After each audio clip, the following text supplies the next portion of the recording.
The Adani Group announces plans to develop a ship-based variant of the Naval Anti-Ship Missile, short-range, NASM-SR, enhancing India's maritime defense capabilities. The missile, equipped with a solid booster, promises an extended strike range of over 55 kilometers. Its lightweight design enables integration with smaller warships, diversifying its deployment options and reinforcing coastal defense capabilities.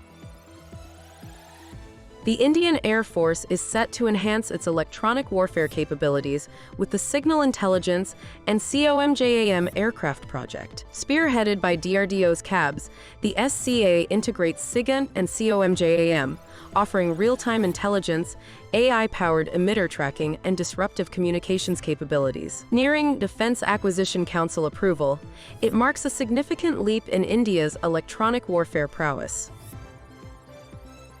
ISRO is conducting preliminary studies on a rotating detonation engine, a propulsion system different from conventional rockets. This research explores the transition from deflagration to detonation, crucial for advanced propulsion like scramjets. Unlike deflagration, detonation involves supersonic flames and shock waves, contributing to its explosive nature and high overpressure in combustion processes.